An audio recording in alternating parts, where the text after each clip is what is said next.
गुरुदत्त।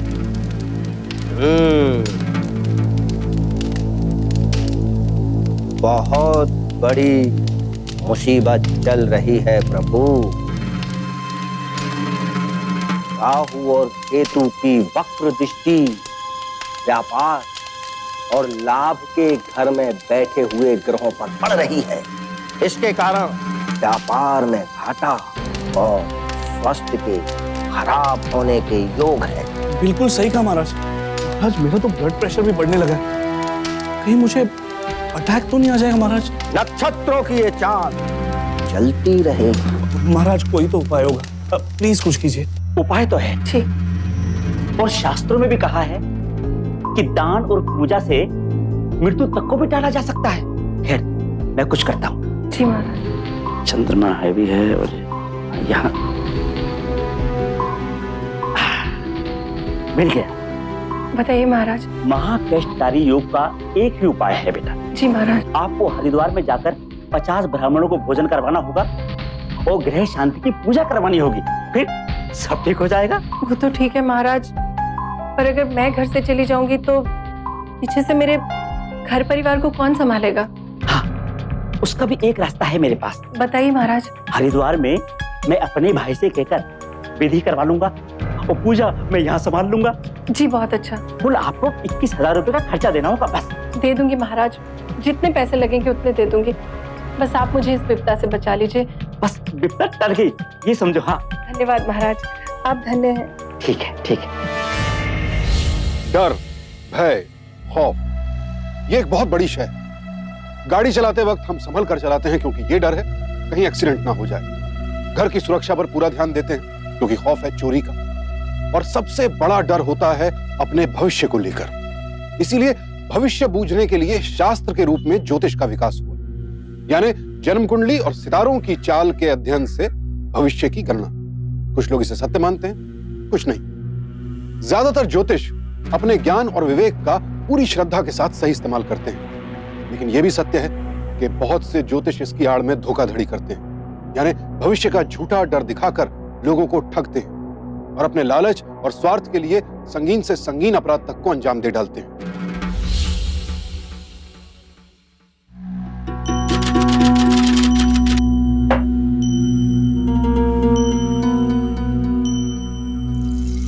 अब किसकी कुंडली बिगाड़ रहे हो? हे भगवान, कभी तो शुभ शुभ बोला कर। अरे बाबा कुंडली ना बिगाड़ू, तुम्हारा बंगला कैसे तैयार होएगा?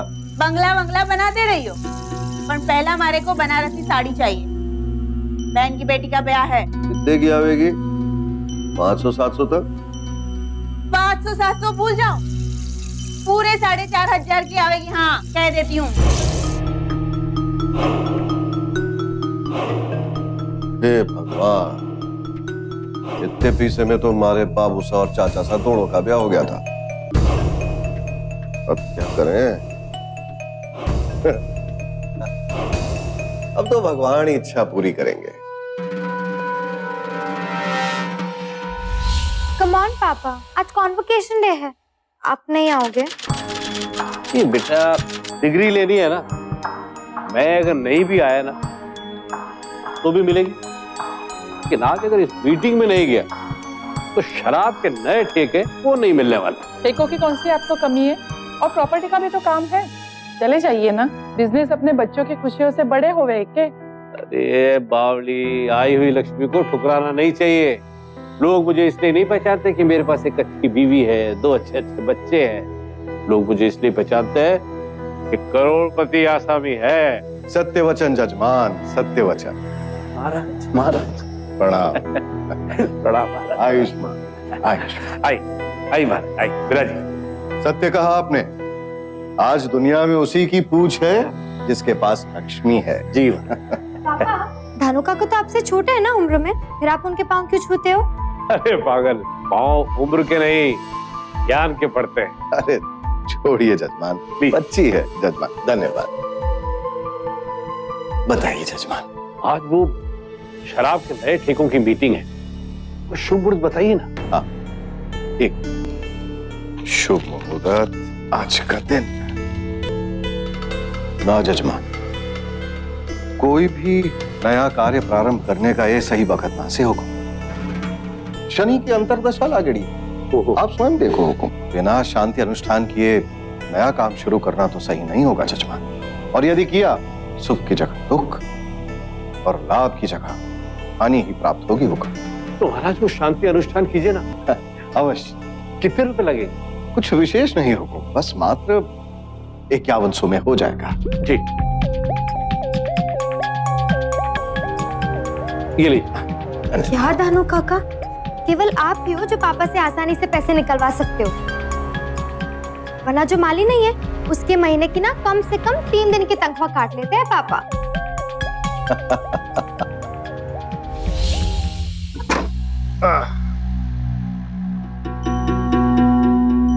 पार्वती, ओयो पार्वती, पानी ला। हाँ लाती हूँ।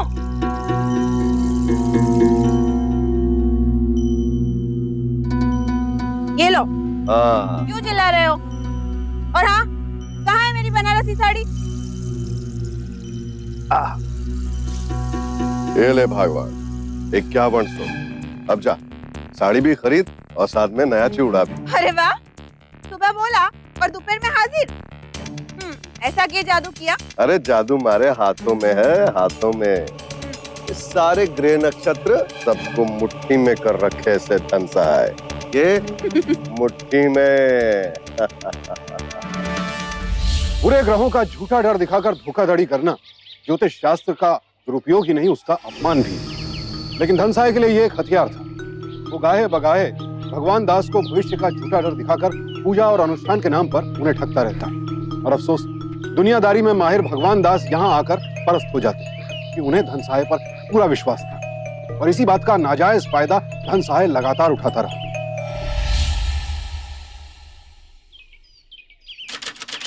चावल दो। उठा जाओ, रोटी तो खा दे। अरे हाँ, गांव से चिट्ठी आई है। क्या लिखा है? छोटी ननद रानी का ब्याह है। लिखा है अब उनसे काम नहीं संभलता, इसीलिए महीने भर की छुट्टी लेकर बुलाया है। साथ में रकम भी मंगवाई है, 50,000। अरे हमारा पति कौन सा सरकारी नौकरी करे से चले चलेंगे। और रहा सवाल पैसों का, अपना भगवान दास है ना, वो दे देगा। अरे अपना बखत सुधारने के लिए किसी और का बखत खराब करने में कितना टाइम लगेगा। और वैसे भी जब वापस आऊंगा सेठ जी से ही कमा के उसका पैसा वापस कर दूंगा। अरे वापस आकर लौटाने की बात बाद में करना, पहले ये सोचो इतनी बड़ी रकम सेठ से कैसे निकलवाओगे। कोई अनुष्ठान का काम तो है नहीं कि 2-4 हजार ऐसे ही ऐट लिए। 50,000 है, पूरे 50,000।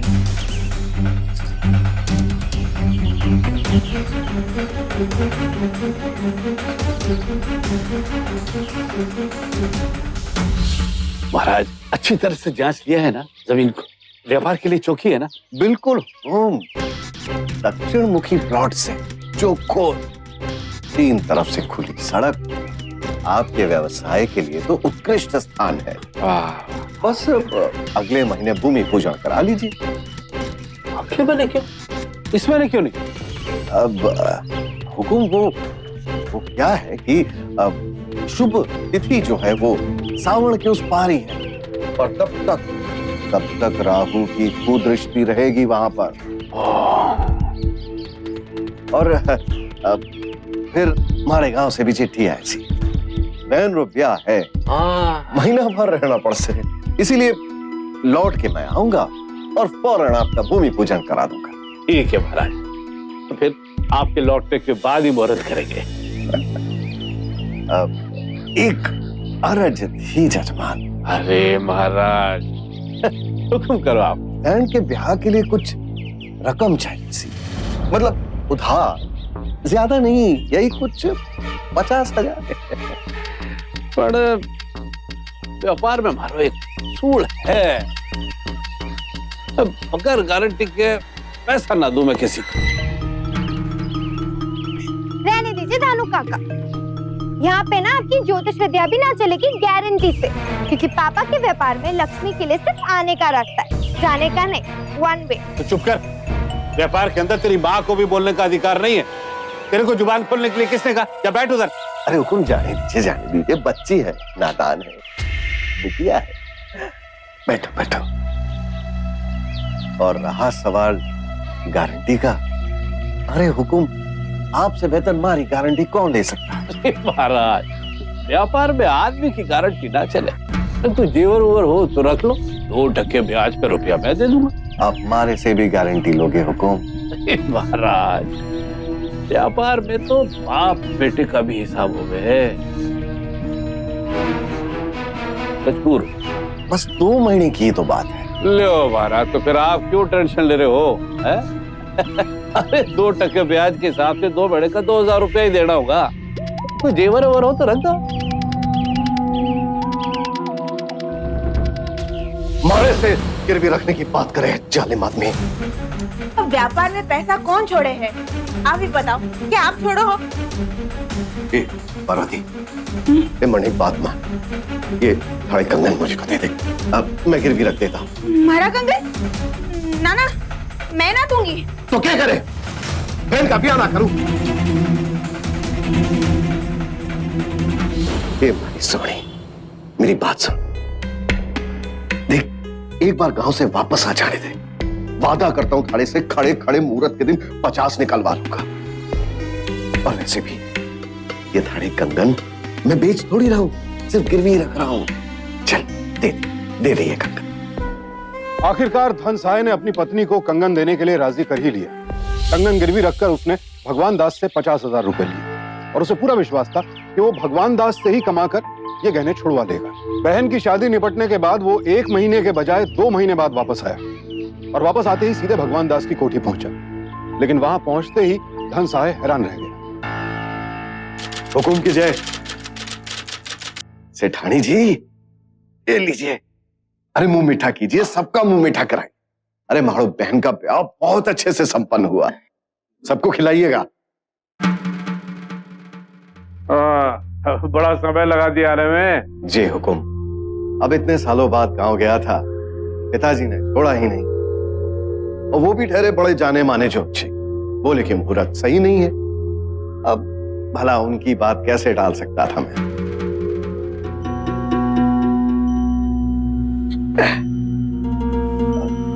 हुकुम, कल से नवरात्रि का प्रारंभ है, बड़ा शुभ समय है। अब क्यों ना इसी शुभ समय में भूमि पूजन का कार्य भी खत्म कर लें। दान दक्षिणा की वर्षा होगी तो आपका व्यापार फलेगा भी फूलेगा भी। भूमि पूजन तो कब का हो गया महाराज, कि हमारी फैक्ट्री की 1-2 मंजिले की छत भी पड़ गई है। बिना शुभ मुहूर्त के क्या करता, व्यापार अच्छे से चले इसलिए आपको रखा था। 1 के बदले 2 महीने लगाओगे तो व्यापार तो नहीं रोक दूंगा ना, इसलिए हमने दूसरे पंडित को बुला भेजा।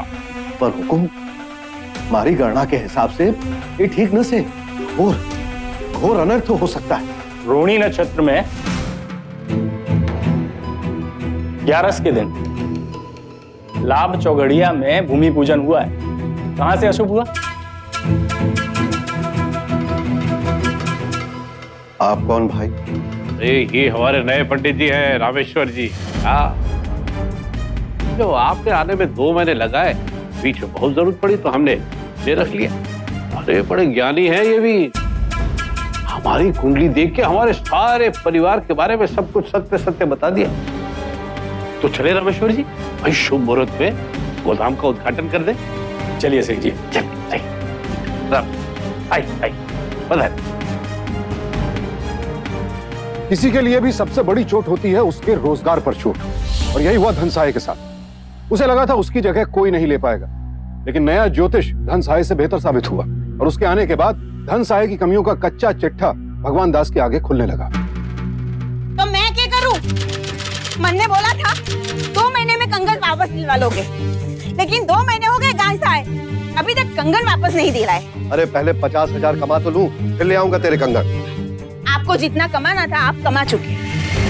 भगवान शेठ की दया से बड़े जजमान थे ना, लेकिन अब तो वो सभी भी उस नए ज्योतिष के पास जाने लगे। हमारी मानो, एक काम करो, बरगद के पेड़ के नीचे चद्दर डाल के बैठ जाओ। रोटी लायक पैसे तो कमा नहीं लगोगे, है ना? तुम्हारी माँ ने कितने कितने चाव से कंगन दिए थे और भेंट चढ़ेगी किसी और को। देखो, कह देती हूँ, मने मारे कंगन वापस दिलवा दो, वरना मैं ये घर छोड़ के अपने मायके चली जाऊंगी। अरे मायके जाती है तो तू जा, हमारा दिमाग मत खा। दिमाग होता तो सेठ को इतना ना काटते। मारी मानो अपनी ही कुंडली किसी अच्छे ज्योतिष को दिखाओ।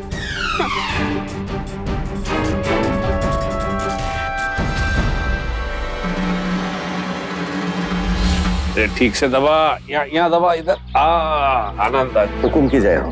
अरे महाराज, आओ आओ आओ आओ। हुकुम, एक अर्ज थी आपसे। हाँ बोलो। वो हमारी लुगाई के कंगन है आपके पास जी। अरे पता है, मुझे पता है। बस वही वापस लेने आया। उस कंगन के लिए घर में बहुत बड़ा बखेड़ा खड़ा हो गया सी। अरे तो महाराज बकड़े को निपटाओ, है भाई। सूद समेत रुपया दे जाओ और कंगन ले जाओ। पैसा तो नहीं अभी हमारे पास, तो वो कंगन वापस कर दो, आपका पाई पाई लौटा दूंगा, विश्वास टूटने नहीं दूंगा। देखो महाराज, ये हमारे धंधे के खिलाफ है। ये कंगन तो आपको रुपया देने के बाद ही मिलेगा आपके खातिर, लेकिन एक काम मैं कर सकता हूँ कि मैं ब्याज ना पढ़ो, मूलधन दे जाओ और कंगन ले जाओ। अरे भाई लक्ष्मी, ए लक्ष्मी, मैं नहाने जा रहा हूँ, मेरे कपड़े इस्त्री करके रख दे। वो महाराज आए, चाय वाय पिलाओ। चल रे, पानी रख।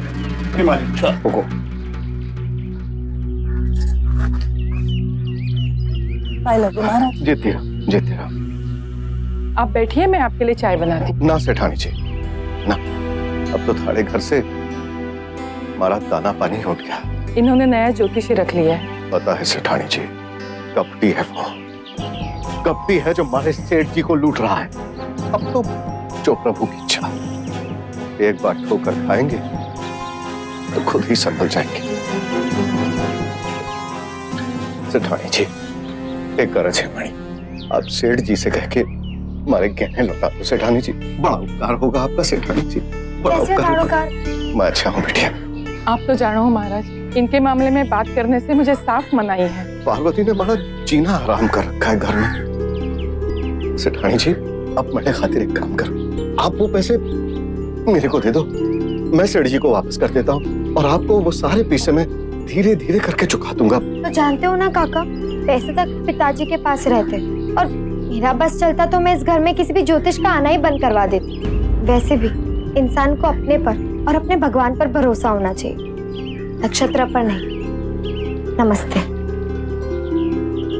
आप बैठिए ना महाराज, मैं आपके लिए चाय बनाती हूँ।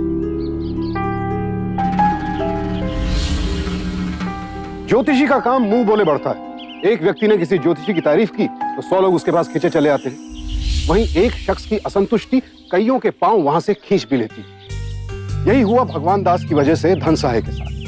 भगवान दास की वजह से धन सहाय के पास कई और क्लाइंट्स भी थे, लेकिन अब सभी ने उससे अपना नाता तोड़ना शुरू कर दिया। अब धन सहाय की आजीविका तो चल रही थी, लेकिन इतने पैसे नहीं आ रहे थे कि वो अपनी पत्नी के कंगन छुड़वा सके। हर बीतते दिन के साथ उसकी परेशानियां बढ़ती जा रही थी और साथ ही साथ भगवान दास पर उसका नाजायज गुस्सा। तभी अचानक भगवान दास की शराब की दुकानों पर छापा पड़ा और दूसरे राज्यों से लाई गई सस्ती शराब के उनके गोदाम पकड़े गए। धन सहाय मानो इसी मौके की तलाश में था।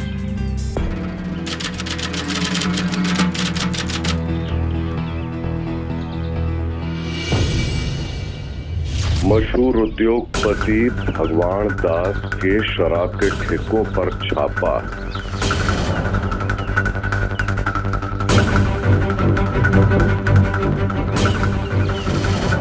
बस अब मिल गया मौका, एक झटके में तीनों काम। हमारी लुगाई के कंगन भी वापस दूंगा, खुद के अपमान का बदला भी, और वो नया पंडित, उसकी तो करूंगा मैं छुट्टी के छुट्टी। मुझे क्या पता कैसे हो, आपको मैंने मेरे सितारों के लिए रखा है। आप बताओ ये अनिष्ट हुआ कैसे? सेठ जी, मुहूर्त तो मैंने शुभ ही निकाला था, अब विपत्तियां तो आती जाती रहती हैं। ये विपत्ति आई नहीं लाई गई है पंडित। और सेठ जी, वो लाई गई है वो भी गलत भूमि पूजन की वजह से। बकवास कर रहे हो तुम, कोई प्रमाण है तुम्हारे पास? हाथ कंगन को आरसी क्या, पढ़े लिखे को फारसी क्या। लक्ष्मी माता रूठ गई से आपसे सेठ जी। शुभ मुहूर्त में पूजा करने से लक्ष्मी घर आती है और अशुभ मुहूर्त में पूजा करने से दरिद्रता। ये बकवास कर रहा है सेठ जी, मैंने शुभ मुहूर्त ही निकाला था। और तुम यहाँ क्यों आए हो ये भी मैं अच्छी तरह से जानता हूँ।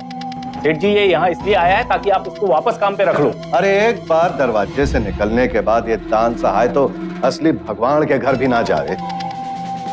मैं तो यहाँ इसलिए आया हूँ ताकि मैं ये बोल सकूं कि माड़ी करना सही थी। मुझे अपनी नौकरी पाने का कोई लालच नहीं। तुम सिर्फ मूर्ख बनाना जानते हो पंडित। अरे सेठ जी इसकी तो ज्योतिष की गणना तक गलत। तू चुप कर पंडित।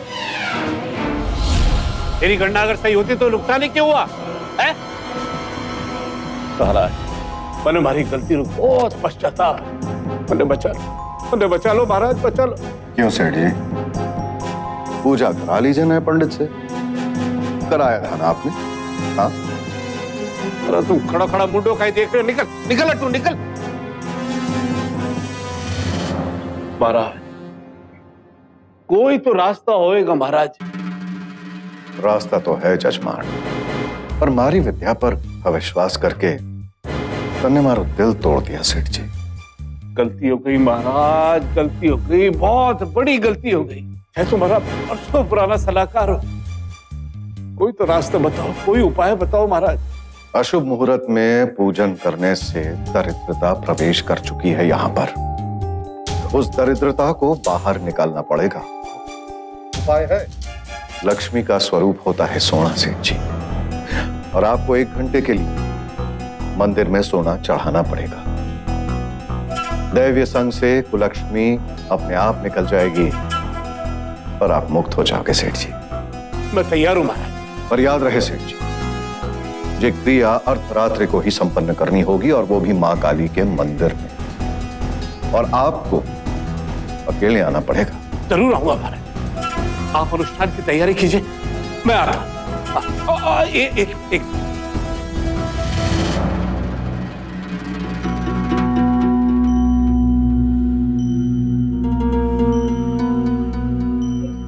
महाराज, आप लोग कंगन। ना सेठ जी, अब तो ये कंगन मैं आपका मूल चुका कर ही वापस लूंगा। जय श्री कृष्ण। चलता हूं। जय श्री कृष्ण। वाह, मेरी बात मानिए सेठ जी। अरे ये इसमें जरूर कोई चाल है।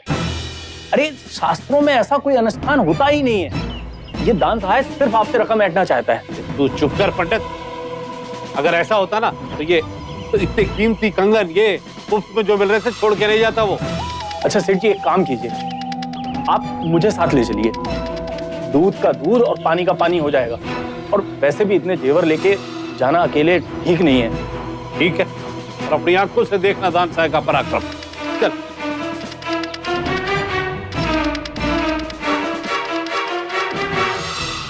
अरे वॉचमैन।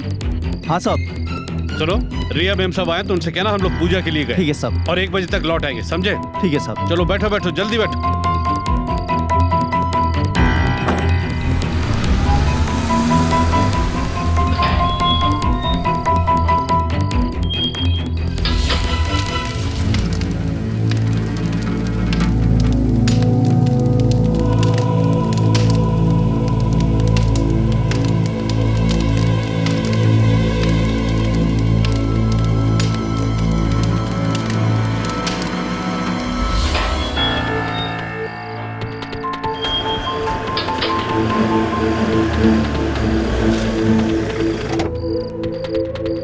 रिया बेबी, सब लोग बाहर गए हैं। साथ में नया ज्योतिषी भी गया है पूजा करवाने। 1 बजे तक लौट के आने को बोले हैं। ठीक ठीक है। ठीक है।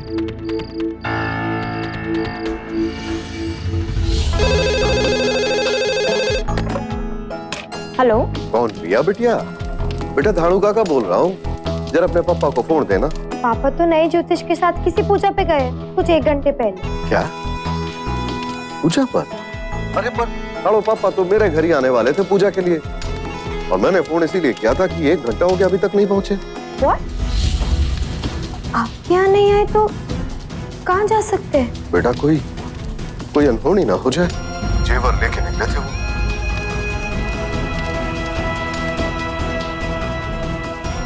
भगवान दास और पूजा के लिए उनके साथ निकले सभी लोगों के साथ एक विचित्र घटना घटी। सभी लोग एक साथ अचानक गायब हो गए। कहां, कैसे, ये एक अनबूझी पहेली थी। कहीं सबके पीछे धनसहाय का हाथ तो नहीं था, या फिर नए ज्योतिष का, जिसका मन शायद जेवर देखकर ललचा गया था, या फिर रात के अंधेरे में ये सब लोग किसी लूटपाट की घटना के शिकार हो गए थे। असल में क्या हुआ था, ये एक बहुत बड़ा सवाल था। भगवान दास चूंकि रईस थे और रसूखदार थे, इसलिए उनकी गुमशुदगी की खबर मिलते ही पुलिस तुरंत हरकत में आ गई और सरगर्मी से उनकी तलाश शुरू हो गई।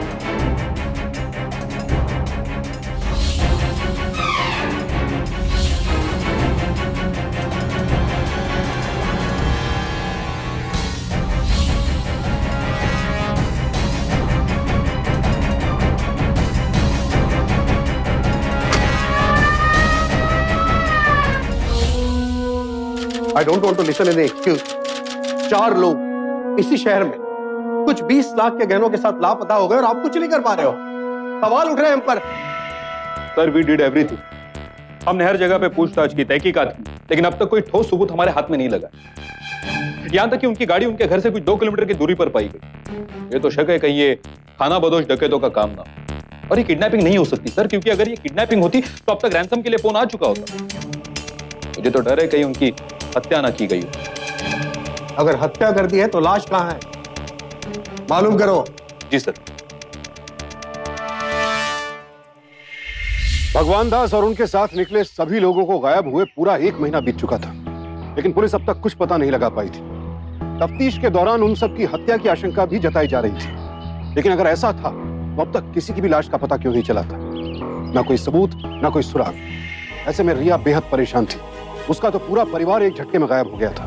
ऐसी परिस्थिति में उसका साथ दिया धनसहाय ने। बेटा तुम्हें ज्योतिष पर भरोसा हो ना हो, मैं जानता हूं। मारो को एक बार, आखिरी बार एक अनुष्ठान कर लेने दे बेटा। सेठ जी मारो अन्नदाता से उनकी खातिर। क्या क्या करेंगे आप? बेटा मैंने ये बताओ कि सेठ जी कितने बजे घर से निकले थे, पक्का टेप? पुलिस को बताया रात 11:33 मिनट। ठीक से, मैं अभी प्रस्थान कुंडली बनाता हूं।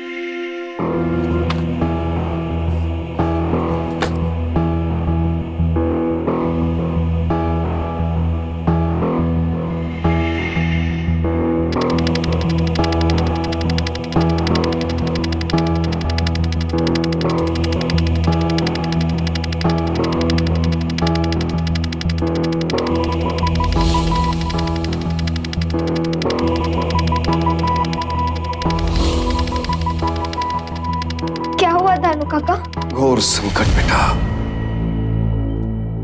मृत्यु योग, भयंकर अंधकार रात्र, राहु काल में निकले थे वो। अशुभ। और मरने तो लागे है कि यहां से 40 किलोमीटर दूर उन पर विपत्ति आई है। बेटा एक बार हमें मालूम करना चाहिए, जाकर देखना चाहिए। क्या रिया जी, अभी कहां इन ज्योतिषों के चक्कर में आ गई? बात तो मैंने आपकी भी मानी थी, लेकिन कोई रिजल्ट आया नहीं ना। एक बार पंडित जी की बात मानने में क्या एतराज है? आप कहे तो मैं हायर ऑफिशियल से बात करूं? नहीं, उसकी कोई जरूरत नहीं है, हम लोग देखते हैं।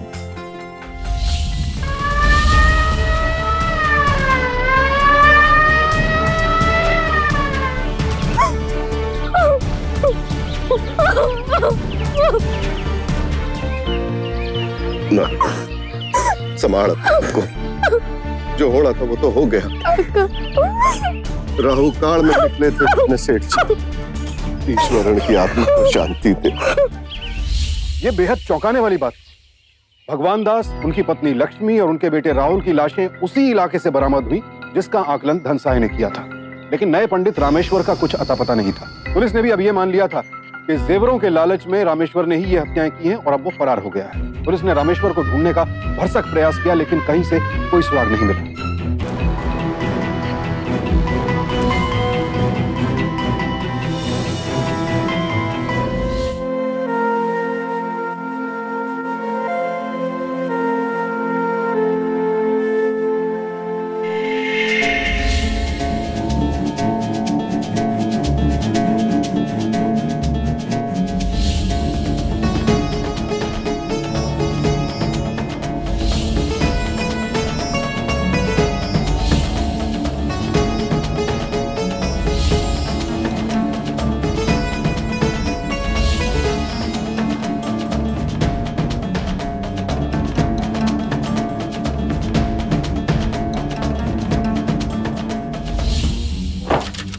कुछ समझ में नहीं आ रहा ये केस कैसे सॉल्व करेंगे।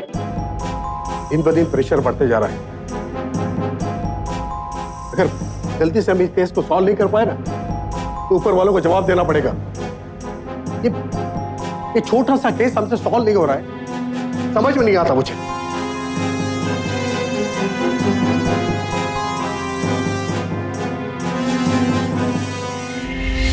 बेटा 3 महीने का वक्त हो गया है। थाड़े माँ बाबूजी की आत्मा की शांति के लिए पूजा तो करनी ही पड़ेगी ना। 45,000 का खर्चा होए। जैसा ठीक लगे आपको धानु काका, पैसे अकाउंटेंट से ले लीजिएगा। ठीक है बेटा, खुश रहे।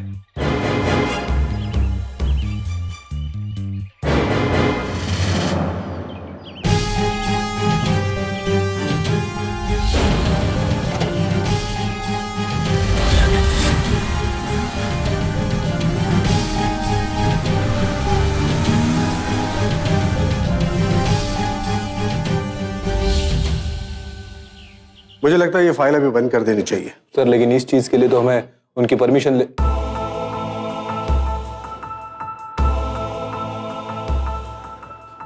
रिया जी बैठिए। क्या बात है सर, कहाँ तक पहुंची आपकी इन्वेस्टिगेशन? वो रामेश्वर ज्योतिषी का कुछ पता चला? रिया जी, अभी इस इन्वेस्टिगेशन का भी कुछ फायदा नहीं हो रहा। 3 महीने बीत चुके, हम ये फाइल बंद करना चाहते हैं। सिर्फ आपकी परमिशन चाहिए। नहीं इंस्पेक्टर साहब, आप कोई कड़ी चूक रहे हो। शायद आप वो नहीं देख पा रहे जो मैं देख पा रही हूँ। क्या कहना चाहती है आप? नमस्कार दारोगा साहब, क्या बात है आपने बुलवा भेजा? थोड़ा शीघ्र बताएंगे तो जजमान के पास भी जा पाऊंगा। हमें भी जजमान ही समझिए, आपकी मदद चाहिए थी। चिंता मत कीजिए, फीस मिलेगी। कैसी बात करे हो आप दरोगा साहब, मरने तो खाली कुंडली पढ़नी आती है, बाकी कोई काम ना वैसे। बस कुंडली ही दिखानी थी आपको। अच्छा अच्छा अच्छा। वो क्या है कि एक मुजरिम भाग चुका है, ये उसकी डेट ऑफ बर्थ है और ये उसके हाथ की रेखाओं की प्रिंट। क्या आप कुछ बता सकते हैं? अवश्य अवश्य।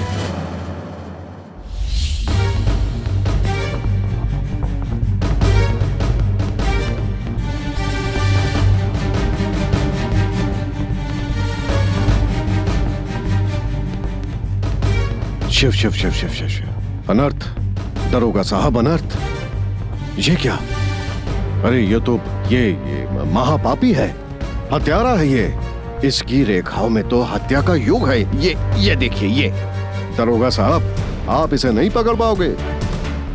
ये तभी पकड़ा जाएगा जब खुद कोई गलती कर ले, अन्यथा आप नहीं पकड़ सकते इसे। ये तो बहुत बड़ा हत्या। रिया,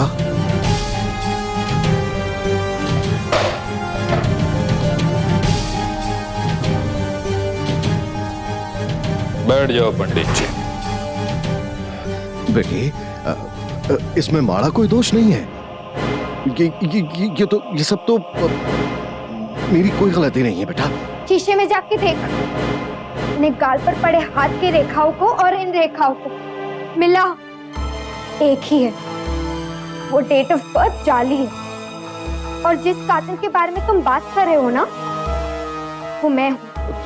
तो इसमें मारी की गलती से इंस्पेक्टर साहब ने उल्टी सीधी कुंडली दे दी मारे को पढ़ने के लिए, तो इसमें मारा का दोष? बेटा धन सा है, थारा दोष ये है कि धन ने पूरी गाड़ी उठा ली, वो भी कैश। अब 2 महीने में तुम्हारी हालत इतनी भी तो नहीं बदली कि 10 लाख की गाड़ी ले लो, वो भी कैश। ये तुम्हारे गाड़ी के डील्स के पेपर, ये हमने उस कार डीलर से बरामद किए। मैं कल तुम्हारे घर गई थी, तुम्हारी पत्नी ने नहीं बताया? धानु काका। अरे रिया बेटी तुम। धानु काका है, मुझे उनसे कुछ जरूरी काम था, उनका फोन भी ऑफ आ रहा है। अरे हाँ, वो तो शहर से बाहर गए।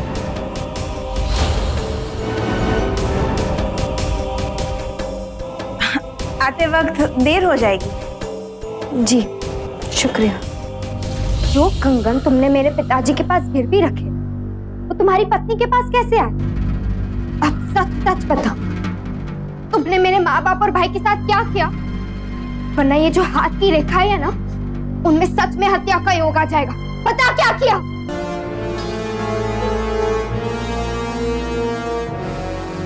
वो मैंने सोचा कि हमारी लुगाई के जो कंगन है भगवान दास को उल्लू बना के कैसे भी ले लूंगा और उसी के पैसे से उसका कर्ज चुका दूंगा। लेकिन कमबख्त ने एक नया पंडित रख लिया और वो भी ईमानदार। फटाफट उसने मेरी चाल समझ ली। बहुत कोशिश की दरोगा साहब अपना सिक्का जमाने की, और फिर जैसे ही मौका मिला बुलवा लिया भगवान दास को आधी रात में पूजा अनुष्ठान के लिए। अशुभ मुहूर्त में पूजन करने से दरिद्रता प्रवेश कर चुकी है यहाँ पर। उस दरिद्रता को बाहर निकालना पड़ेगा आपको। ये क्रिया अर्धरात्रि को ही संपन्न करनी होगी और वो भी माँ काली के मंदिर में, और आपको अकेले आना पड़ेगा। मैंने सोचा था कि भगवान दास अकेले आ जाएगा गहनों के साथ, और बेवकूफ बीवी बच्चे और वो नया पंडित भी उसके साथ था। एक एक करे हो सेठ जी, वन्ने बोला था अकेला आने। ये होगो महाराज, पूजा ही तो करनी है, तो तांत्रिक विधि तो नहीं। कुछ न जाने से हमारे सारे किए कराए पर पानी फेर दिया।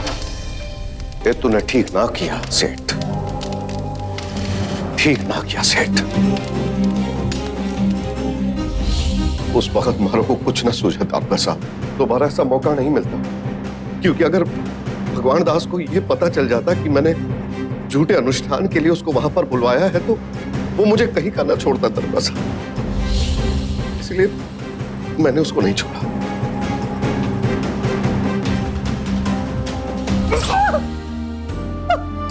जी प्लीज आगे। भगवान दास, सेठानी और राहुल की लाश मैं दूर कहीं फेंक कर आया, और फिर उन्हीं की गाड़ी में एक प्लास्टिक के बोरे में रामेश्वर की लाश को लपेटकर मैं दूर एक तालाब में फेंक। बाद में गाड़ी सेठ के घर से 2 किलोमीटर दूर खड़ी करती। वहीं से फोन लगाया मैंने रिया बेटिया को, पूछा कि इनके बाबूजी क्यों नहीं आए। झूठ बोला रिया बेटिया से कि उसके बाबूजी मरने घर आने वाले थे पूजा के लिए, और फिर दूर कहीं जाकर गाड़ी छुपा दी। सारे जेवर गहने एकदम से नहीं निकाल सकता था, आप लोगों की बड़ी शक्ति थी, इसीलिए उनको छिपाए रखा। फिर मरने एक चाल आई, मैंने सोचा कि क्यों न अपनी विद्या से उन लाशों का पता बता दूं, और वही हुआ। उसके बाद सबका शक उस लापता पंडित रामेश्वर पर गया और मेरी प्रसिद्धि बढ़ गई। चाल तो बहुत अच्छी चली थी तुमने, ज्योतिष विद्या का गलत इस्तेमाल करके पैसा कमाने की, लेकिन इसमें ज्योतिष के उसूलों को भूल गए तुम। आदमी की किस्मत कर्मों से बदलती है, जैसे अब तेरी बदलने वाली है। चुपचाप से बता दे कि रामेश्वर की लाश को कहां छुपा कर रखा है तूने। चल।